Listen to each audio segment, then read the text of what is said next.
Plus minus ನೋಡಿ ಅಳುತ್ತೋಗಿ ಈ ಒಂದು ಸಂಸ್ಥೆ ಕಟ್ಟಿದ್ದೀರಿ. ಮಕ್ಕಳಿಗೆ ಪೊಲೀಸ್ನವರು ಅಂತಂದ್ರೆ ಭಯ ಬಿದ್ದು ಓಡೋಗಂತ ಒಂದು ಪರಿಸ್ಥಿತಿ. ನನ್ನ ಶಾಲೆನಲ್ಲಿ ಹ್ಮ್. ಒಂದು ವಿಶೇಷವಾದಂತ ಒಂದು ಮಕ್ಕಳನ್ನ ಹ್ಮ್ ಹ್ಮ್ ರೂಪುಗೊಳಿಸಿ ತಯಾರು ಮಾಡಿ ಸಮಾಜಕ್ಕೆ ಕೊಡಬೇಕು. ಹಸು ಹೇಗೆ ಸಾಕ್ತೀರಿ, ಹ್ಮ್. ಹಸುಗೆ ಯಾವ ರೀತಿ ಕಾಯಿಲೆಗಳು ಬರುತ್ತೆ, Okay. ಹಸು ಕಾಯಿಲೆಗಳು ಬಂದಾಗ ಯಾವ ರೀತಿಯಾದಂತ ಒಂದು ಪ್ರಿಕಾಕ್ಷನ್ ಅನ್ನ ತಗೊಳ್ತೀರಿ, ಹ್ಮ್ ಹ್ಮ್. ನಿಮ್ಗೆ ಲಾಭ ಇದೆಯಾ, ಹ್ಮ್. ನಷ್ಟ ಇದೆಯಾ, ಹ್ಮ್. ನಿಮ್ ಕಷ್ಟ ಸುಖಗಳೇನು ಅನ್ನೋದನ್ನ ಹ್ಮ್. ಕೇಳ್ತಾ ಹೋಗ್ತಾರೆ. ಮಕ್ಕಳು ಅಂದ್ರೆ ಹೀಗಿರ್ಬೇಕು ಅಂತ ಒಂದ್ ಕಡೆ ಆದ್ರೆ, ಹ್ಮ್ ಹ್ಮ್. ಮಕ್ಕಳು ಅಂದ್ರೆ ಹೀಗಿರ್ಲೇಬಾರ್ದು ಅನ್ನೋದು ಕೂಡ ಇದೆ.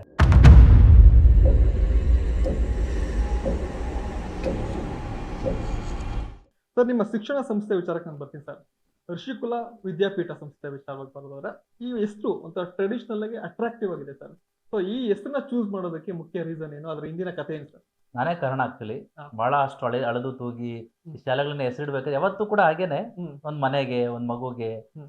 ಅಥವಾ ಒಂದ್ ಸಂಸ್ಥೆಗೆ ಹೆಸರಿಡ್ಬೇಕಾದ್ರೆ ಹೆಸರಿನ ಕಾರಣಕ್ಕೋಸ್ಕರವೇ ಹ್ಮ್ ಹ್ಮ್ ಅಲ್ಲಿರುವಂತ ಒಂದು ವ್ಯಾಲ್ಯೂಸ್ ಅನ್ನ ಆ Yes. ಹೆಸರೇ ರಿಫ್ಲೆಕ್ಟ್ ಮಾಡ್ತಿರುತ್ತೆ ಅನ್ನೋ ಒಂದು ಹೌದು. ಕಾರಣಕ್ಕೋಸ್ಕರವಾಗಿನೇ ಒಂದು ವಿಶೇಷವಾದಂತ ನಮ್ಮ ಭಾರತೀಯತೆಯ ಒಂದು ಸಂಸ್ಕಾರವನ್ನ, ಸಂಸ್ಕೃತಿಯನ್ನ ಒಳಗೊಂಡಂತ ಹೆಸರಿಡಬೇಕು ಅಂತ ಬಹಳಷ್ಟು ಹುಡುಕದೆ ನಾನು. ಹ್ಮ್ ಹ್ಮ್ ಹ್ಮ್ ಯಾಕಂದ್ರೆ ಈಗ ನೀವು ನೋಡ್ತಿದ್ರಿ ಶಾಲೆಗಳಿಗೆ ಆ ವ್ಯಾಲಿ, ಈ ವ್ಯಾಲಿ, ಹ್ಮ್ ಹ್ಮ್ ಹಬ್ಬು ಹ್ಮ್ ಹ್ಮ್ ಹೀಗೆಲ್ಲ ಇಟ್ಕೊಂಡು ಹೋಗ್ತಾರೆ. ಹಾಗಾಗಿ ಶಿಕ್ಷಣ ಸಂಸ್ಥೆ ಅಂತಂದ್ರೆ ಹ್ಮ್. ಒಂದು ಟ್ರೆಡಿಷನಲ್ ಆಗಿ ಇಡಬೇಕು ಅಂತ ಹೇಳಿ ಹ್ಮ್ ಹ್ಮ್ ಋಷಿಕುಲ ಅಂತ ಇಡೋಣ ಅಂತ ಅನ್ಕೊಂಡ್ವಿ. ಋಷಿಕುಲ ಅಂತಂದ್ರೆ ಅದ್ರ ಮಟ್ಟಕ್ಕೆ ನಾವು ಹ್ಮ್ ಹ್ಮ್ ಮಾಡಕ್ ಆಗೋದಿಲ್ಲ ಅಂತ ಹೇಳಿ ಸ್ವಲ್ಪ ಫ್ಯಾನ್ಸಿ ಆಗೂ ಇರಬೇಕು ಕೇಳಿಸ್ಕೊಳ್ಳೋದಕ್ಕೆ ಋಷಿಕುಲ್ ವಿದ್ಯಾಪೀಠ ಅಂತ ಓಕೆ ಓಕೆ.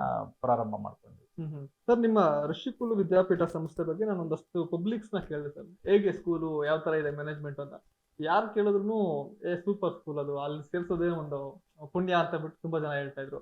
ಸೊ ಈ ಸ್ಕೂಲು ಅಷ್ಟು ಸ್ಟ್ಯಾಂಡರ್ಡ್ ತಗೊಳ್ಳೋದಕ್ಕೆ ಅಥವಾ ಒಂದು ಹೆಸರು ಮಾಡೋದಕ್ಕೆ ಮುಖ್ಯವಾಗಿ ನೀವು ಕಾರಣ. ಯಾಕೆಂದ್ರೆ ನಿಮ್ಮ ಒಂದು ಈ ಜರ್ನಿ ಹೇಳಿದ್ರಿ ನಮ್ಗೆ, ಸಾಕಷ್ಟು ಅಧ್ಯಾಪಕ ವೃತ್ತಿಯಲ್ಲಿ ಅಂತ ಇರ್ಬೋದು, ಸಂಘಟನೆಗಳನ್ನ. ಸೊ ಅದ್ರದ್ದೆಲ್ಲ ಒಂದು ಸ್ಟ್ರಗಲ್, ಅದ್ರ ಪ್ಲಸ್ ಮೈನಸ್ ನೋಡಿ ಅಳುತ್ತೋಗಿ ಈ ಒಂದು ಸಂಸ್ಥೆ ಕಟ್ಟಿದ್ದೀರಿ. ಸೊ ಈ ಒಂದು ವಿದ್ಯಾಪೀಠ ಸಂಸ್ಥೆ ಯಾವ ತರ ನೀವು ತಗೊಂಡು ಹೋಗ್ಬೇಕಂತ ಅನ್ಕೊಂಡಿದ್ದೀರಾ? ಏನ್ ಪ್ಲಾನ್ಸ್, ಯಾವ ತರ ಇದೆ ಈ ಪ್ರಸ್ತುತ, ಎಷ್ಟು ನೆಕ್ಲೆಸ್ ವರ್ಗು ಇದೆ ಅಂತ ಅನ್ಸುತ್ತೆ? ಒಂದು, ನಾನು ಈಗಾಗಲೇ ಹೇಳಿದಾಗೆ ಹ್ಮ್. ಶಿಕ್ಷಣ ಕ್ಷೇತ್ರದಲ್ಲಿ ಹಲವಾರು ವರ್ಷಗಳ ಅನುಭವ ಪಡ್ಕೊಂಡಿದ್ದ ಕಾರಣಕ್ಕೋಸ್ಕರ ಹ್ಮ್. ಮಕ್ಕಳು ಮುಂದಿನ ಪ್ರಜೆಗಳು ಹೇಗಿರಬೇಕು, ಹೇಗಿರಬಾರ್ದು ಅನ್ನೋದಕ್ಕೆ ಸಾಕಷ್ಟು ಒಳ್ಳೆಯ ಅನುಭವ ಮತ್ತೆ ಕೆಟ್ಟ ಅನುಭವಗಳು ಎರಡೂ ಆಗಿದೆ. ಓಕೆ. ಡಿಗ್ರಿ ಕಾಲೇಜಿನಲ್ಲಿ ಕೆಲಸ ಮಾಡಿದ್ರಿಂದ, PUC ಕಾಲೇಜಿನಲ್ಲಿ ಕೆಲಸ ಮಾಡಿದ್ರಿಂದ ಹೇಗೆಲ್ಲ ಇರಬಾರ್ದು ಮಕ್ಕಳು ಅನ್ನೋದನ್ನು ಕೂಡ ನೋಡಿದೀವಿ. Okay okay. ಒಂದ್ ಕಡೆ ಹ್ಮ್. ಮಕ್ಕಳು ಅಂದ್ರೆ ಹೀಗಿರ್ಬೇಕು ಅಂತ ಒಂದ್ ಕಡೆ ಆದ್ರೆ, ಮಕ್ಕಳು ಅಂದ್ರೆ ಹೀಗಿರ್ಲೇಬಾರ್ದು ಅನ್ನೋದು ಕೂಡ ಇದೆ. ಎರಡು ಡಿಫರೆನ್ಸಸ್ ಅನ್ನ ನಾನು ನೇರವಾಗಿ ವಾಸ್ತವವಾಗಿ ನೋಡಿರೋದ್ ಕಾರಣಕ್ಕೋಸ್ಕರ ಒಂದಷ್ಟು ಮುಖ್ಯವಾಗಿ ಏನ್ ಬದಲಾಗಬೇಕು, ಮಕ್ಕಳಲ್ಲಿ ಏನು ಬದಲು ಮಾಡಬೇಕು ಅನ್ನೋದನ್ನು ಅದನ್ನೇ ನಾನು ಹೆಚ್ಚಿಗೆ ಒತ್ತು ಕೊಟ್ಟ ಕಾರಣ. ಅದು ಒಂದೇ ಉದ್ದೇಶ. ಒಂದು, ಭಾರತ ಅಪಾರವಾದಂತ ಒಂದು ಸಂಸ್ಕೃತಿಯನ್ನ, ಸಂಸ್ಕಾರವನ್ನ, ಪರಂಪರೆಯನ್ನ ಒಳಗೊಂಡಂತ ಒಂದು ರಾಷ್ಟ್ರ. ಹೌದು. ಇಂಥ ರಾಷ್ಟ್ರದಲ್ಲಿ ಇವತ್ತು ಪಬ್ಬು, ನೈಟ್ ಲೈಫ್ಗಳು, ಸ್ಕೂಲ್ ಲೈಫಲ್ಲೇ ಗಾಂಜಾ, ಕೊಕೇನು, ಮಾದಕ ವ್ಯಸನ, ತಂದೆ ತಾಯಿಗಳ ಒಟ್ಟಿಗೆ ಜಗಳ, ತಂದೆ ತಾಯಿಗಳಿಗೆ ಗೌರವ ಇಲ್ಲದೆ ಇರೋದು, ಶಿಕ್ಷಕರ ಮೇಲೆ, ಗುರು ಹಿರಿಯರ ಮೇಲೆ ಗೌರವ ಇಲ್ಲದೆ ಇರೋದು, ಸಮಾಜದಲ್ಲಿ ಯಾರಿಗೂ ಕೂಡ ಹಿರಿಯರಿಗೆ ಗೌರವ ಕೊಡದೇ ಇರೋಂಥದ್ದು, ಅವರ ಬಿಹೇವಿಯರ್ಸು, ಇವೆಲ್ಲವನ್ನು ನೋಡಿ ಇದು ಎಲ್ಲಿಂದ ಬದಲು ಮಾಡಬೇಕು ಅಂತಂದ್ರೆ, ತಂದೆ ತಾಯಿ ಅಷ್ಟೇ ಕೂತ್ಕೊಂಡು ಮನೆಯಲ್ಲಿ ಬದಲು ಮಾಡೋದು ಎಷ್ಟು ಮುಖ್ಯನೋ, ಮಾಸಲ್ಲಿ ಎಲ್ಲರೂ ಒಳಗೊಂಡಂತ ಹೆಚ್ಚು ಮಕ್ಕಳನ್ನ ಒಂದ್ ಕಡೆ ಗ್ಯಾದರ್ ಆಗಂತ ಜಾಗ ಯಾವ್ದಾದ್ರು ಇದ್ರೆ ಅವ್ರನ್ನ ಬ್ಲೆಂಡ್ ಮಾಡೋದಕ್ಕೆ ಒಂದು ಅವಕಾಶ ಯಾವ್ದಾದ್ರು ಇದೆ ಅಂತಂದ್ರೆ ಅದು ಶಾಲೆ ಮಾತ್ರ. ಇಲ್ಲಿ ಏನ್ ಕಲ್ಸ್ಬೇಕು? ಬರೀ ಅಕ್ಷರ ಕಲ್ಸಿದ್ರೆ ಸಾಕಾಗಲ್ಲ. ಬರೀ ಅಕ್ಷರ ಕಲ್ಸಿದ್ರೆ ಸುಸಂಸ್ಕೃತರಾಗ್ತಾರ, ಸಮಾಜದ ಸತ್ಪ್ರಜೆಗಳಾಗ್ತಾರ? ಇಲ್ಲ. ಅಕ್ಷರ ಕಲ್ತಿದಂತಹ ಅಕ್ಷರಾಭ್ಯಾಸದಲ್ಲಿ ಬಹಳ ಮುಂದುವರೆದಂತ ರಾಷ್ಟ್ರಗಳ ಜನರ ನಡತೆ ಹೇಗಿದೆ ಅನ್ನೋದನ್ನ ನಾವೆಲ್ಲ ನೋಡಿದೀವಿ. ಹಾಗಾಗಿನೇ ಅದೆಲ್ಲರ ಪರಿಣಾಮವಾಗಿ ನಾನ್ ಡಿಸೈಡ್ ಮಾಡಿದೆ, ನನ್ನ ಶಾಲೆನಲ್ಲಿ ಒಂದು ವಿಶೇಷವಾದಂತ ಒಂದು ಮಕ್ಕಳನ್ನ ರೂಪುಗೊಳಿಸಿ ತಯಾರು ಮಾಡಿ ಸಮಾಜಕ್ಕೆ ಕೊಡಬೇಕು. ಅದ್ರಲ್ಲಿ ಮುಖ್ಯವಾಗಿ ಸಂಸ್ಕಾರ ಇರಬೇಕು. ನೋಡಿ, ಏನೇ ಇಲ್ಲದೆ ಇದ್ರೂ ಕೂಡ ಮನುಷ್ಯ ಬದುಕಬಹುದು, ಸಂಸ್ಕಾರ ರಹಿತನಾಗಿ ನಿಜವಾಗ್ಲೂ ಕೂಡ ಬದುಕೋದಕ್ಕೆ ಸಾಧ್ಯ ಇಲ್ಲ. ವಿದ್ಯೆಯ ಒಂದು ತತ್ವನೇ ಸಂಸ್ಕಾರ ಅಂತ. ಸಂಸ್ಕಾರ. ಹಾಗಾಗಿ ಸಂಸ್ಕಾರ ರಹಿತ ಮಕ್ಕಳನ್ನ ಸಮಾಜಕ್ಕೆ ಕೊಡಬಾರ್ದು ಅನ್ನಂತ ಒಂದು ದೃಢ ಸಂಕಲ್ಪ ನನಗಿತ್ತು. ಹಾಗಾಗಿನೇ ಒಂದಷ್ಟು ಬದಲಾವಣೆಗಳನ್ನ ಮಾಡ್ಕೊಂಡು, ಆ ಬದಲಾವಣೆಗಳಲ್ಲಿ ಒಂದ್ 2-3 ಎಕ್ಸಾಂಪಲ್ಸ್ ಅನ್ನ ಹೇಳೋದಾದ್ರೆ, ನಮ್ಮ ಶಾಲೆಗೆ ಬಂದ ತಕ್ಷಣ ಮಕ್ಕಳು ಎಲ್ಲರೂ ಸಾಮಾನ್ಯವಾಗಿ good morning sir, good evening sir ಅಂತಾರೆ ಮಕ್ಕಳು.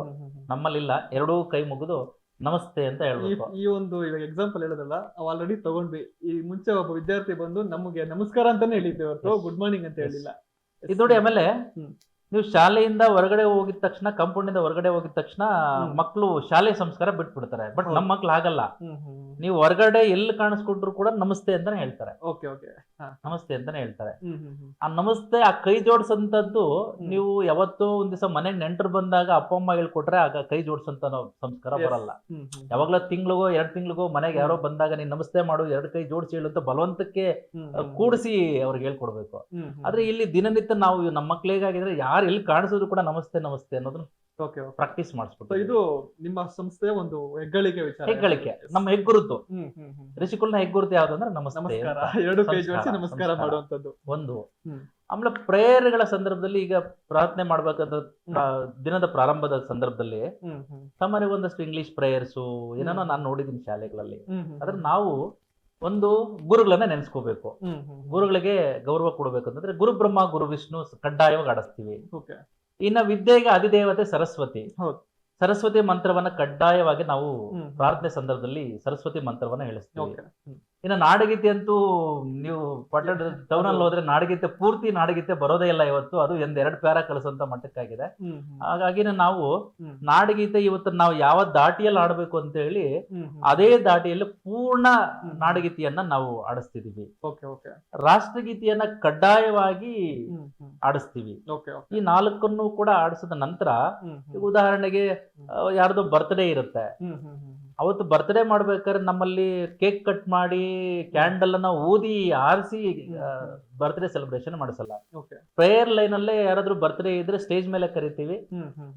ಇಬ್ಬರು ಟೀಚರ್ಗಳ ಕೈಯಲ್ಲಿ ಶತಮಾನಂ ಭವತಿ ಮಂತ್ರವನ್ನ, ಆಶೀರ್ವಾದ ಮಂತ್ರವನ್ನ ಹೇಳಿಸಿ ಅವ್ರ ಟೀಚರ್ಗಳಿಗೆ ಅಲ್ಲೇ ಕಾಲಿಗೆ ನಮಸ್ಕಾರ ಮಾಡಿಸಿ ಸ್ಟೇಜ್ ಮೇಲೆನೆ ಮಕ್ಕಳಿಗೆ, ಅಂದ್ರೆ ಟೀಚರ್ಸ್ಗೆ ಕಾಲಿಗೆ ನಮಸ್ಕಾರ ಹಾಕೊಳ್ಳಂತ, ಅಂದ್ರೆ ವರ್ಷದಲ್ಲಿ ಯಾವತ್ತೋ ಒಂದ್ ದಿವಸ ಬರ್ತಾ ಇದ್ದೇ ಇರುತ್ತೆ. ಪ್ರತಿ ಮಗುನು ಕೂಡ ಒಂದ್ ಕಾಲಿಗೆ ನಮಸ್ಕಾರ ಹಾಕೊಂಡಿರ್ತಾರೆ. ಈ ಒಂದು ಸಂಸ್ಕಾರವನ್ನ ಕಲಿಸೋದು ಪ್ರಾರಂಭ ಮಾಡಿ. ಈ ಸಂಸ್ಕಾರ ನಾನ್ ಕೇಳ್ತಿರೋದು ಫಸ್ಟ್ ಕಡ್ಡಾಯವಾಗಿ ನಮ್ಮಲ್ಲಿ ನಿಮ್ಮ ಸ್ಕೂಲಲ್ಲಿ ಕಡ್ಡಾಯವಾಗಿ. ಆಮೇಲೆ ಅದಾದ ನಂತರ ಆ ಮಗು ತರಗತಿಗೆ ಹೋಗುತ್ತೆ. ತರಗತಿಗೆ ಹೋದ್ಮೇಲೆ ಆ ಕ್ಲಾಸ್ ಟೀಚರು ಆರತಿ ತಟ್ಟೆ ಇರುತ್ತೆ ಪ್ರತಿ ಕ್ಲಾಸ್ ನಲ್ಲಿ, ಅಣತೆ ಇಟ್ಟು ಆರತಿ ತೆಗೆದು ಆ ಮಗುಗೆ ಜನ್ಮ ಶುಭಾಶಯ, ದಿನದ ಶುಭಾಶಯಗಳನ್ನ ಹೇಳ್ತಾರೆ ಕ್ಲಾಸ್ ನಲ್ಲಿ. ಆಮೇಲೆ ಯಾವುದೇ ಕೇಕ್ ಕಟ್ ಮಾಡೋದು, ಈ ತರದ ಯಾವುದೇ ಪದ್ಧತಿಗಳಿಗೆ ಅವಕಾಶ ಇಲ್ಲ. ಅಂದ್ರೆ ಇದು ಪರಿಪೂರ್ಣವಾಗಿ ನಮ್ಮ ದೇಶದ ಸಂಸ್ಕೃತಿನ ಎತ್ತಿ ಹಿಡಿಯುವಂತದ್ದು ಸ್ಕೂಲಲ್ಲಿ ಹೆಚ್ಚಾಗಿ ಕಂಡುಬರ್ತದೆ. ಆಮೇಲೆ ಸಾಮಾನ್ಯ ಸ್ಕೂಲಲ್ಲಿ ಏನ್ ಮಾಡ್ತಾರೆ, ಲಂಚ್ ಟೈಮ್ ಅಲ್ಲಿ ಗಂಟೆ ಹೊಡಿತಾರೆ.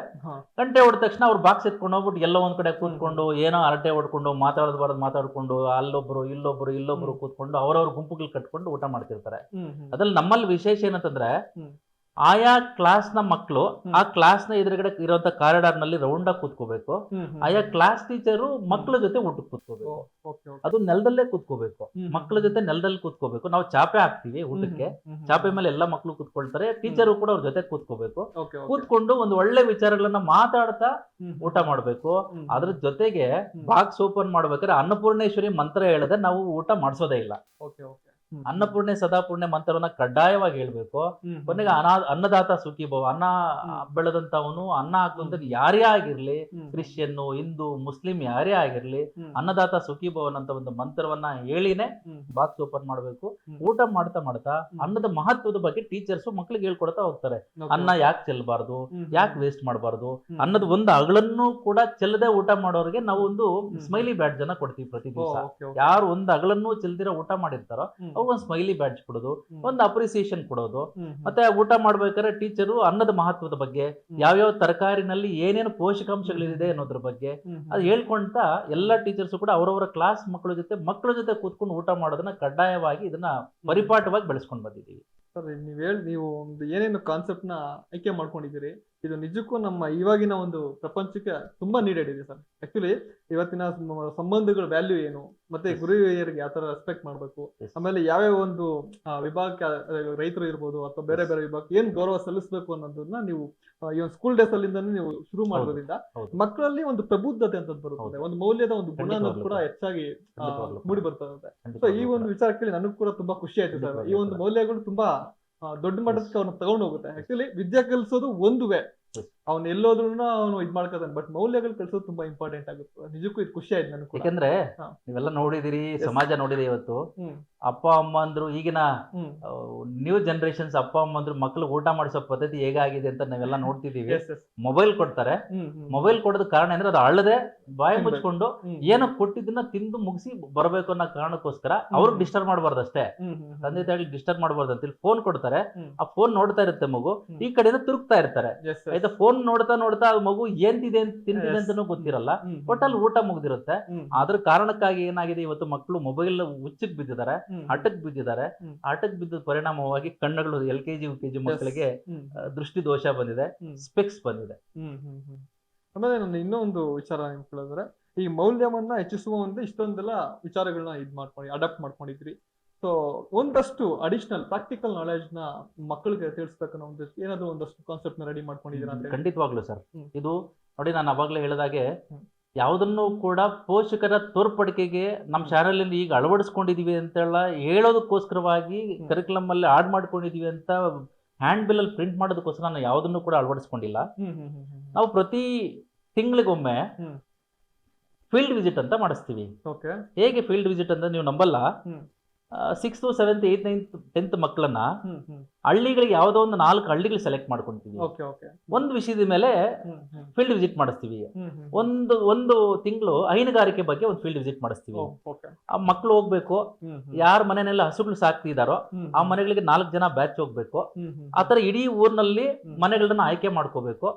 ಇಡೀ ಟೀಮ್ ಹೋಗುತ್ತೆ, 4 ಜನ ಟೀಮು ಒಂದು ಟೀಚರ್ ಜೊತೆಗೆ ಆ ಮನೆಗಳಿಗೆ ಹೈನುಗಾರಿಕೆ ಮಾಡ್ತಾ ಇರುವಂತ ಮನೆಗಳಿಗೆ ಹೋಗುತ್ತೆ.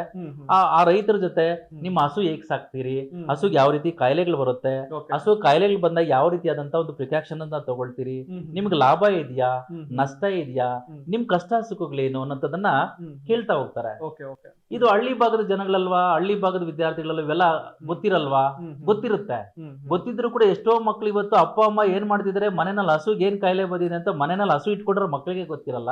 ಅದೇ ಫೀಲ್ಡ್ ವಿಸಿಟ್ಗೆ ಅಂತ ಹೇಳಿ ಪ್ರಾಕ್ಟಿಕಲ್ ಆಗಿ ಹೋದಾಗ ನಿಜವಾಗ್ಲೂ ಕೂಡ ಆ ಮಕ್ಳಿಗೆ ಅರಿವಿಗೆ ಬರುತ್ತೆ, ತಂದೆ ತಾಯಿಗಳು ಇಷ್ಟು ಕಷ್ಟ ಪಡ್ತಿದ್ದಾರೆ. ಒಂದು ಹಸು ಸಾಕ್ಬೇಕಂದ್ರೆ ಸುಮ್ನೆ ಹಾಲ್ ಕರಿಯಲ್ಲ, ಇಷ್ಟೆಲ್ಲ ಎಡರು ತೊಡರುಗಳ ಮಧ್ಯೆ ಹಸು ಸಾಕ್ಬೇಕು, ಇಷ್ಟೆಲ್ಲ ಚಾಲೆಂಜಸ್ ಮಧ್ಯೆ ಹಸುಗಳನ್ನ ಸಾಕಿ ನಮ್ಮನ್ನ ಸಾಕ್ತಿದ್ದಾರೆ ಅನ್ನೋಂತ ಒಂದು ನಾಲೆಡ್ಜ್ ಸಿಗುತ್ತೆ. ಎಷ್ಟೋ ಕುಟುಂಬಗಳನ್ನ ಇದು ಹಸುಗಳನ್ನ ಸಾಕ್ತಾ ಜೀವನ ಕಟ್ಕೊಂಡು ಅದು ರಿಯಾಲಿಟಿ ಮಕ್ಕಳು ಇವತ್ತು ಬದುಕೆ ಸಾಕಷ್ಟು ಜನರ ಬದುಕು ಇವತ್ತು ಹಸು ಸಾಕಾಣಿಕೆ ಆಗಿದೆ. ಅವ್ರ ಬದುಕನ್ನು ಕಟ್ಕೊಡ್ತಾ ಇದೆ ಇವತ್ತು. ಅದನ್ನ ಪ್ರಾಕ್ಟಿಕಲ್ ಆಗಿ ಮಕ್ಕಳಿಗೆ ನಾಲೆಡ್ಜ್ ಸಿಗ್ಬೇಕು ಅಂತ ಫೀಲ್ಡ್ ವಿಸಿಟ್ ಕಳಿಸ್ತೀವಿ. ಆಮೇಲೆ ಇವತ್ತು ಇನ್ನೊಂದು ಏನಾಗಿದೆ, ಈಗ ಇನ್ನೊಂದು ಎಕ್ಸಾಂಪಲ್ ಹೇಳೋದಾದ್ರೆ ಪೊಲೀಸ್ ಸ್ಟೇಷನ್ ಮಕ್ಕಳಿಗೆ ಏನಾಗಿದೆ ಅಂದ್ರೆ ಊಟ ಮಾಡಿಸ್ಬೇಕಾದ್ರೆ ಕೂಡ ಪೊಲೀಸ್ ಹಬ್ಬ ಬರ್ತಾನೆ ಕರಿತೀನಿ ಅಂತ ಭಯ ಇಡ್ಸಂತ ಒಂದು ವಾತಾವರಣ ಇದೆ. ಮಕ್ಕಳಿಗೆ ಪೊಲೀಸ್ನವರು ಅಂತಂದ್ರೆ ಭಯ ಬಿದ್ದು ಓಡೋಗಂತ ಒಂದು ಪರಿಸ್ಥಿತಿ. ಅದೇ ಭಯದಿಂದಲೇ ಈಗಲೂ ಕೂಡ ನಿಮ್ಗೆ ಗೊತ್ತಿರ್ಲಿ, ಎಷ್ಟೋ ಜನ ಮನೆ ಸಮಸ್ಯೆಗಳಾದ್ರೂ ಕೂಡ ಪೊಲೀಸ್ ಸ್ಟೇಷನ್ಗೆ ಬಾಗಿಲು ತಟ್ಟೋದಕ್ಕೆ ಭಯ ಬೀಳ್ತಾರೆ. ಅದು ಚಿಕ್ಕಂದಿನಿಂದ ಬೆಳೆಸಿರುವಂತ ಒಂದು ಭಯದ ವಾತಾವರಣ. ಅದಕ್ಕೆ ನಾವೇನ್ ಮಾಡಿದೀವಿ, ನಮ್ಮ ಮಕ್ಕಳನ್ನ ಪೊಲೀಸ್ ಸ್ಟೇಷನ್ಗೆ ಕರ್ಕೊಂಡು ಹೋಗ್ತೀವಿ. ಪೊಲೀಸ್ ಸ್ಟೇಷನ್ ಕರ್ಕೊಂಡು ಹೋಗಿ ಎಲ್ಲ ತೋರಿಸ್ತೀವಿ, ಏನು ಅಪರಾಧಗಳು ಅಂತಂದ್ರೇನು, ಯಾವ್ಯಾವ್ದನ್ನ ಅಪರಾಧ ಪ್ರಕರಣಗಳು ಅಂತ ನಾವು ಕನ್ಸಿಡರ್ ಮಾಡ್ತೀವಿ ಅಂತೇಳಿ ಸಬ್ ಇನ್ಸ್ಪೆಕ್ಟರ್ ಅಥವಾ ಇನ್ಸ್ಪೆಕ್ಟರ್ ಜೊತೆ ಕಡೆಯಿಂದ ಏನ್ ಮಾಡ್ತೀವಿ, ಇವರಿಗೆ ಒಂದು ಪ್ರಾಕ್ಟಿಕಲ್ ನಾಲೆಡ್ಜ್ ಕೊಡಿಸ್ತೀವಿ. ಮತ್ತೆ ನಮ್ಗೆ ಯಾವ ಸಮಸ್ಯೆಗಳಾದಾಗ ನಾವು ಪೊಲೀಸ್ ಸ್ಟೇಷನ್ಗೆ ನಾವು ಹೋಗ್ಬೋದು, ಪೊಲೀಸ್ ಸ್ಟೇಷನ್ಗೆ ಏನಕ್ಕೋಸ್ಕರ ಹೋಗ್ಬೇಕು, ಪೊಲೀಸ್ ಸ್ಟೇಷನ್ಗಳಿಗೆ ಯಾವ ರೀತಿ ಒಂದು ಕಂಪ್ಲೇಂಟ್ ಅನ್ನ ಕೊಡಬೇಕು, ಪೊಲೀಸ್ ಸ್ಟೇಷನ್ಗಳಿಂದ ಯಾವ ರೀತಿಯಾದಂತ ಒಂದು ಸವಲತ್ತನ್ನ ನಾವು ಪಡ್ಕೋಬಹುದು ಅನ್ನೋದನ್ನ ಪ್ರಾಕ್ಟಿಕಲ್ ಆಗಿ ಒಂದು ನಾಲೆಡ್ಜ್ ಅನ್ನ ಕೊಡ್ತೀವಿ. ಮತ್ತೆ ಬ್ಯಾಂಕ್ ಕರ್ಕೊಂಡು ಹೋಗ್ತೀವಿ. ಬ್ಯಾಂಕ್ ಕರ್ಕೊಂಡೋಗಿ ಒಂದು ಅಕೌಂಟ್ ಅಂದ್ರೆ ಏನು, ಅಕೌಂಟ್ ಏನಕ್ಕೋಸ್ಕರ ಓಪನ್ ಮಾಡಬೇಕು, ಹಣನ ಅಕೌಂಟ್ ಅಲ್ಲಿ ಯಾಕೆ ಇಡಬೇಕು, ಯಾವ ರೀತಿಯಾದಂತಹ ಅಕೌಂಟ್ಗಳಿದೆ ಅನ್ನೋದನ್ನ, ಮತ್ತೆ ಇವತ್ತು ಹಣದ ವಹಿವಾಟು ಅಂತಂದ್ರೆ ಏನು ಅಂತದನ್ನ ಬ್ಯಾಂಕ್ ಮ್ಯಾನೇಜರ್ ಕಡೆಯಿಂದ ಪ್ರಾಕ್ಟಿಕಲ್ ನಾಲೆಡ್ಜ್ ಕೊಡಿಸ್ತೀವಿ. ಈಗ ಈ ವಾರದಲ್ಲಿ ವಿಜಯವಾಣಿ ಪ್ರೆಸ್ ಕರ್ಕೊಂಡು ಹೋಗ್ತಿದೀವಿ. ಈ ಪ್ರೆಸ್ ಅಂದ್ರೆ ಏನು, ಹೇಗ್ ಪ್ರಿಂಟ್ ಆಗುತ್ತೆ, ಸರ್ಕ್ಯುಲೇಷನ್ ಹೇಗಾಗುತ್ತೆ ಅನ್ನೋದನ್ನು ಕೂಡ ಮಕ್ಕಳಿಗೆ ತಿಳಿಸೋದಕ್ಕೋಸ್ಕರ ಪ್ರಾಕ್ಟಿಕಲ್ ನಾಲೆಡ್ಜ್ಗೋಸ್ಕರವಾಗಿ ಈ ರೀತಿ ಒಂದು ಫೀಲ್ಡ್ ವಿಸಿಟ್ ಅನ್ನ ಕರ್ಕೊಂಡು ಹೋಗುವಂತದ್ದು ಮೊದಲಿಂದಲೂ ಕೂಡ ಒಂದು ಪರಿಪಾಠವನ್ನ ಬೆಳೆಸ್ಕೊಂತ ಬಂದಿದ್ವಿ. ಸಣ್ಣ ಕಾರ್ಖಾನೆಗಳಿಗೆ ಕರ್ಕೊಂಡು ಹೋಗೋದು. ಯಾಕಂದ್ರೆ ಯಾರಿಗ್ ಗೊತ್ತು, ಇವತ್ತು ಎಲ್ಲರೂ ರ್ಯಾಂಕ್ ಬರಕ್ಕಾಗಲ್ಲ, ಎಲ್ಲರೂ IAS ಆಗಕ್ಕಾಗಲ್ಲ. ಅದೇ ಈ ರೀತಿಯಾದಂತ ಸಣ್ಣ ಕೈಗಾರಿಕೆಗಳು, ಸಣ್ಣ ಎಂಟರ್ಪ್ರೂನರ್ಸ್ ಅನ್ನ ನೋಡಿದ್ದಾಗ ನಾವು ಈ ರೀತಿ ಮಾಡಬಹುದು ಅನ್ನೋಂಥದ್ದು ಪರಿಕಲ್ಪನೆಯನ್ನ ಸಣ್ಣ ವಿದ್ಯಾಭ್ಯಾಸದ ಟೈಮಲ್ಲೇ ಮೈಂಡ್ಗೆ ಫಿಕ್ಸ್ ಮಾಡ್ಕೊಳ್ತಾರೆ ಅಂತ ಕಾರಣ. ನಿಮ್ಮ ಒಂದು ಶಾಲೆ ಒಂದು ಎಲ್ಲಾ ರೀತಿಯ ಒಂದು ಆಕ್ಟಿವಿಟೀಸ್ ನೋಡಿದಾಗ ತುಂಬಾ ಗ್ರೇಟ್ ಅನಿಸ್ತು. ಆಕ್ಚುಲಿ ನಾನು ಕೇಳ್ಪಟ್ಟಂಗೆ ಈ ತರದ ಆಕ್ಟಿವಿಟೀಸ್ ತುಂಬಾ ರೇರು. ಅದರಲ್ಲಿ ನೀವು ಮುಂದುವರ್ಸ್ಕೊಂಡು ಹೋಗ್ತೀರಾ, ನಿಮ್ಮ ಸಂಸ್ಥೆ ಮುಂದಕ್ಕೆ ಇನ್ನೇ ಎತ್ತರಕ್ಕೆ ಬೆಳೀಲಿ ಅನ್ನೋದು ಕೂಡ ನಮ್ಮ ಆಶಯ ಸರ್. ಇನ್ನೊಂದು ಅಡಿಷನ್ ಮಾಡ್ಬಿಡ್ತೀನಿ. ಹೇಳಿ. ಮಕ್ಕಳಿಗೆ ಏನಾಗಿದೆ, ಇವತ್ತು ಸ್ಟೇಜ್ ಫಿಯರ್ ಎಸ್ ಎಸ್ ಬಹಳ ಕಾಡ್ತಾ ಇರುವಂತ ಒಂದು ಹೌದು ಸಮಸ್ಯೆ ಇದು. ನೀವು ಬರೀತಾರೆ ಓದ್ತಾರೆ ಆದ್ರೆ ಸ್ಟೇಜ್ ಮೇಲೆ ನಿಲ್ಸ್ಬಿಟ್ಟು ಒಂದು ಎರಡು ಮಾತು ಹೇಳಿ ಅಂತಂದ್ರೆ ಕಷ್ಟ, ಕ್ಯಾಮ್ರಾನ ಫೇಸ್ ಮಾಡಿ ಅಂತಂದ್ರೆ ಕಷ್ಟ, ಎಲ್ಲೊಂದ್ ಕಡೆ ಹಿಂಜರಿಕೆ ಅವ್ರಿಗೆ. ಅದಕ್ಕೋಸ್ಕರ ನಾವೇನ್ ಮಾಡಿದೀವಿ, ಪ್ರತಿ ಕೊನೆ ಶನಿವಾರ ಶುಕ್ರವಾರ ಕೊನೆ ಶುಕ್ರವಾರ ಏನ್ ಮಾಡ್ತೀವಿ, ಮಕ್ಕಳೇ ಒಂದು ಪ್ರೋಗ್ರಾಮ್ ಅನ್ನ ಡಿಸೈನ್ ಮಾಡ್ಬೇಕು. ಯಾವ್ದೋ ಒಂದು ಪ್ರೋಗ್ರಾಮ್, ಒಂದು ಡ್ಯಾನ್ಸ್ ಕಾಂಪಿಟೇಷನ್ ಅಥವಾ ಒಂದು ಚರ್ಚಾ ಸ್ಪರ್ಧೆನೋ, ಒಂದು ಆಶುಭಾಷಣ ಸ್ಪರ್ಧೆನೋ, ಅದು ಯಾವ್ದೋ ಒಂದು ಕಾನ್ಸೆಪ್ಟ್ ಅನ್ನ ಇಟ್ಕೊಂಡು ಒಂದು ವಿಷಯ ಇಟ್ಕೊಂಡು ಒಂದು ಪ್ರೋಗ್ರಾಮ್ ಅನ್ನ ಅವರೇ ಡಿಸೈನ್ ಮಾಡ್ಬೇಕು. ಆ ಪ್ರೋಗ್ರಾಮ್ ಅಲ್ಲಿ ಆಂಕರ್ ಮಕ್ಕಳೇ, ಸ್ವಾಗತ ಮಾಡೋರು, ವೆಲ್ಕಮ್ ಮಾಡೋರು ಮಕ್ಕಳೇ, ವೋಟ್ ಆಫ್ ಥ್ಯಾಂಕ್ಸ್ ಮಾಡೋರು ಮಕ್ಕಳೇ, ಭಾಷಣ ಮಾಡೋದು ಮಕ್ಕಳೇ, ನಾವು ಗೆಸ್ಟ್ಸ್, ನಾವು ಸಭಿಕರು, ನಾವು ಟೀಚರ್ಸ್, ನಾವೆಲ್ಲ ಸೇರಿ ಹಿಂದೆ ಕೂತ್ಕೊಳ್ತೀವಿ. ನಾವು ಅವರೇ ಎಲ್ಲವನ್ನು ಲೀಡ್ ಮಾಡ್ತಾರೆ. ಆಮೇಲೆ ಒಂದು ವಾರ ಮಾಡಿದಂತ ಮಕ್ಕಳು ಮುಂದಿನ ವಾರದಲ್ಲಿ ಭಾಗವಹಿಸಂಗಿಲ್ಲ.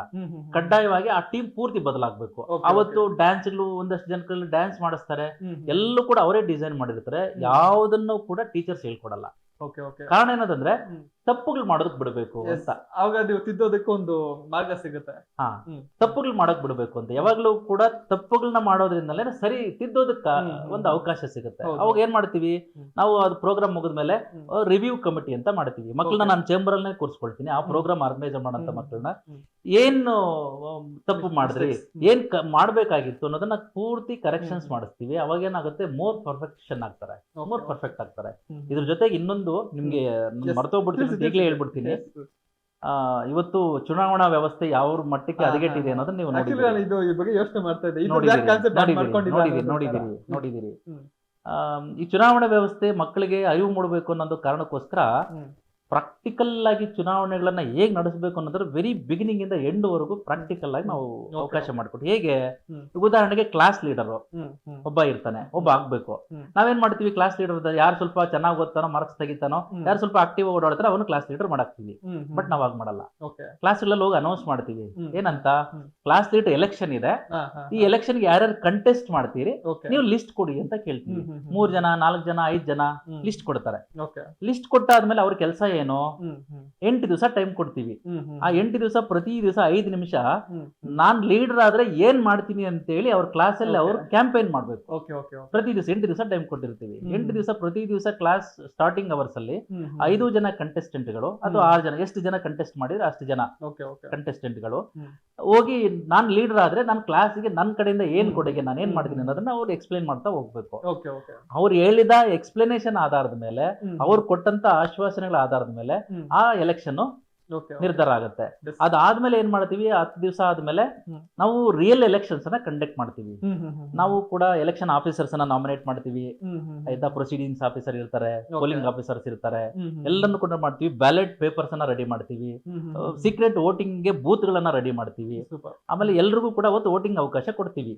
ಆಮೇಲೆ ಸಿಂಬಲ್ ಕೊಡ್ತೀವಿ, ಕ್ಯಾಂಡಿಡೇಟ್ ಸಿಂಬಲ್ ಕೊಡ್ತೀವಿ. ಸಿಂಬಲ್ ಕೊಟ್ಟಾದ್ಮೇಲೆ ಅವತ್ತು ಸೀಕ್ರೆಟ್ ಪೋಲಿಂಗ್ ಸ್ಟಾರ್ಟ್ ಆಗುತ್ತೆ. ಕ್ಲಾಸ್ ಲೀಡರ್ಸ್ ಎಲೆಕ್ಷನ್ ಆಗುತ್ತೆ. ಕ್ಲಾಸ್ ಲೀಡರ್ಸ್ ಎಲೆಕ್ಷನ್ಸ್ ಎಲ್ಲ ಮುಗಿದ್ಮೇಲೆ school captain, vice captain, sports captain, vice captain, ಈ ರೀತಿ ಕಲ್ಚರಲ್ ಕ್ಯಾಪ್ಟೈನ್, ವೈಸ್ ಕ್ಯಾಪ್ಟೈನ್, ಈ ರೀತಿ ಕ್ಯಾಪ್ಟೈನ್ ಸೆಲೆಕ್ಷನ್ಸ್ ಆಗುತ್ತೆ. ಅದನ್ನ ಆಯ್ಕೆ ಮಾಡೋರು ಯಾರ್ಯಾರು ಕ್ಲಾಸ್ ಲೆವೆಲ್ ಗಳಿಂದ ಲೀಡರ್ಸ್ ಆಗಿರ್ತಾರೋ ಅವರು, ಪ್ಲಸ್ ಶಾಲೆಯಲ್ಲಿರುವಂತ ಎಲ್ಲಾ ಸ್ಟಾಫ್ ನಾಕೆ ಇನ್ವಾಲ್ವ್. ನಾವು ಆಯಾಗಳನ್ನ ಕೂಡ ವೋಟಿಂಗ್ ಕೊಡ್ತೀವಿ. ಕಾರಣ ಏನಂತಂದ್ರೆ ಇವತ್ತು ಮಕ್ಕಳಿಗೆ ಶಿಕ್ಷಕರು ಹೊಡಿತಾರೆ ಅನ್ನೋಂಥದ್ದಕ್ಕೂ ಸ್ವಲ್ಪ ಭಯ ಇರುತ್ತೆ. ಆದ್ರೆ ಆಯಾ ಕಸ ಗುಡಿಸಂತ ಆಯಾ ಕೂಡ ಅಷ್ಟೇ ಮುಖ್ಯ ಅನ್ನೋಂಥದ್ದು ಅವ್ರು ತಿಳಿಸ್ಬೇಕಾಗಿರುತ್ತೆ. ಅವ್ರು ಯಾವಾಗ ಅವ್ರಿಗೂ ವೋಟಿಂಗ್ ಪವರ್ ನ ಕೊಡ್ತೀವೋ ಅವರು ಅವ್ರ ಜೊತೆನೂ ಕೂಡ ಮಿಂಗಲ್ ಆಗಕ್ ಸ್ಟಾರ್ಟ್ ಆಗ್ತಾರೆ. ಅವ್ರ ಜೊತೆ ಪ್ರೀತಿಯಿಂದ ಮಾತಾಡ್ಸಕ್ ಸ್ಟಾರ್ಟ್ ಆಗ್ತಾರೆ. ಅವ್ರು ಸ್ವಲ್ಪ ಪೂಸಿ ಹೊಡಿಯಕ್ ಸ್ಟಾರ್ಟ್ ಆಗ್ತಾರೆ. ಅವ್ರ ಜೊತೆ ಚೆನ್ನಾಗಿ ಮಾತಾಡ್ಸೋದಕ್ಕೆ ಸ್ಟಾರ್ಟ್ ಆಗ್ತಾರೆ. ಹಂಗಾಗಿ ಇಡೀ ಶಾಲೆಯಲ್ಲಿರುವಂತಹ ಸೆಕ್ಯೂರಿಟಿಯಿಂದ ಹಿಡಿದು, ಕ್ಲರ್ಕ್ಗಳಿಂದ ಹಿಡಿದು, ಆಯಾಗಳಿಂದ ಹಿಡಿದು, ಡ್ರೈವರ್ಗಳಿಂದ ಹಿಡಿದು, ವ್ಯಾನ್ ಡ್ರೈವರ್ಗಳಿಂದ ಹಿಡಿದು, ಟೀಚರ್ಸ್ ಇಂದ ಹಿಡಿದು, ಕ್ಲಾಸ್ ಅಲ್ಲಿ ಗೆದ್ದಿರಂತ ಲೀಡರ್ ಇಷ್ಟೂ ಜನ ಸೇರಿ ಕ್ಯಾಪ್ಟನ್ ಅನ್ನ ಸೆಲೆಕ್ಟ್ ಮಾಡ್ತಾರೆ. ಕ್ಯಾಪ್ಟನ್ ಎಲೆಕ್ಷನ್ ನಡೆಯುತ್ತೆ. ಆ ಕ್ಯಾಪ್ಟನ್ ಎಲೆಕ್ಷನ್ ನಿಮ್ಗೆ ಗೊತ್ತಿರ್ಲಿ, ಯಾರು ಸ್ವಲ್ಪ ಜಂಬ ಮಾಡ್ಕೊಂಡು ನಾನು ಹಾಗೆ ಮಾಡ್ತೀನಿ ಗದರ್ಸ್ಕೊಂಡು ಓಡಾಡ್ತೀನಿ ಅವರೆಲ್ಲ ಸೋತೋಗಿರ್ತಾರೆ. ಯಾರು ನಿಜವಾಗ್ಲೂ ಕೂಡ ಲೀಡರ್ಶಿಪ್ ಕ್ವಾಲಿಟೀಸ್ ಇರುತ್ತಾ ಅವ್ರು ನಿಜವಾಗ್ಲೂ ಒಂದು ಸರ್ಪ್ರೈಸ್ ರಿಸಲ್ಟ್ಸ್ ನೋಡ್ತೀವಿ. ಆಮೇಲೆ ಇನ್ನೊಂದು ವಾರ್ನಿಂಗ್ ಕೊಟ್ಟಿರ್ತೀವಿ, ಹಾ. ನೀವೇನಾದ್ರೂ ಕೂಡ ಹಾ. ಎಲೆಕ್ಷನ್ ನನ್ಗೆ ಓಟ್ ಹಾಕೋದಕ್ಕೆ ನಾನು ಚಾಕ್ಲೇಟ್ ಕೊಡ್ತೀನಿ, ನಾನು ದುಡ್ಡು ಕೊಡ್ತೀನಿ, ಹಾಗೆ ಮಾಡ್ತೀನಿ, ಬ್ರೈಬ್ ಮಾಡಬಾರ್ದು, ಆಮಿಷಗಳನ್ನ ನೀಡಬಾರ್ದು. ಆಮಿಷಗಳನ್ನ ನೀಡಿದ್ರೆ ಡಿಸ್ಕ್ವಾಲಿಫೈ ಮಾಡಿರ್ತೀವಿ ಅಂತ ಹೇಳಿರ್ತೀವಿ. ಹಾಗಾಗಿ ಯಾರು ಕೂಡ ಆಮಿಷಗಳು ನೋಡಲ್ಲ, ನಾನು ಏನ್ ಮಾಡ್ತೀನಿ ಅನ್ನೋದಷ್ಟನ್ನ ಮಾತ್ರ ಹೇಳಿರ್ತಾರೆ. ಆ ಕಾರಣಕ್ಕೋಸ್ಕರ ಎಲೆಕ್ಷನ್ಸ್ ಪರ್ಫೆಕ್ಟ್ ಆಗಿ ಎಲೆಕ್ಷನ್ಸ್ ಆಗತ್ತೆ, ವೋಟಿಂಗ್ ಆಗತ್ತೆ, ಅವತ್ತು ಕೌಂಟಿಂಗ್ ಆಗತ್ತೆ, ರಿಸಲ್ಟ್ ಡಿಕ್ಲೇರ್ ಮಾಡ್ತೀವಿ. ರಿಸಲ್ಟ್ ಡಿಕ್ಲೇರ್ ಮಾಡಿ ವಿನ್ನಿಂಗ್ ಪ್ರೋಗ್ರಾಮ್ ಅನ್ನ ಮಾಡ್ತೀವಿ. ವಿನ್ನಿಂಗ್ ಕ್ಯಾಂಡಿಡೇಟ್ಸ್ಗೆ ಸರ್ಟಿಫಿಕೇಟ್ ಕೊಡ್ತೀವಿ, ವಿನ್ನಿಂಗ್ ಸರ್ಟಿಫಿಕೇಟ್ ಅನ್ನ ಕೊಡ್ತೀವಿ. ಎಲೆಕ್ಷನ್ ಆಫೀಸರ್ ಅದನ್ನ ಯಾರು ನಾಮಿನೇಟ್ ಮಾಡಿರ್ತೀವೋ ಅವ್ರು ಸರ್ಟಿಫಿಕೇಟ್ ಕೊಡ್ತಾರೆ, RO ಆಗಿದ್ದಂತ ಸರ್ಟಿಫಿಕೇಟ್ ಕೊಡ್ತಾರೆ. ಅದೊಂದು ಒಂದು ವಂಡರ್ಫುಲ್ ಪ್ರೋಗ್ರಾಮ್ ಮಾಡಿ ಇಡೀ ಎಲೆಕ್ಷನ್ ಸಿಸ್ಟಮ್ ಅನ್ನ ಮಕ್ಕಳಿಗೆ ಅರ್ಥ ಮಾಡಿಸ್ತೀವಿ. ರಾಜಕೀಯದ ಒಂದು ವ್ಯವಸ್ಥೆ ಹೆಂಗಿರುತ್ತದೆ ಅನ್ನೋದನ್ನ ಅರಿವು ಮೂಡಿಸ್ತೀವಿ. ಇದು ಸುಮಾರು 6 ವರ್ಷಗಳಿಂದ ನಡ್ಕೊಂತಾ ಬರ್ತಾ ಇದೆ, ಇಂದಿಗೂ ಕೂಡ ನಡ್ಕೊಂಡು ಹೋಗ್ತಾ ಇದೆ. ಈಗ ಮುಂದಿನ ವಾರದಲ್ಲೂ ಕೂಡ ಈ ವರ್ಷದ ಚುನಾವಣೆಗಳಿದೆ. Super sir.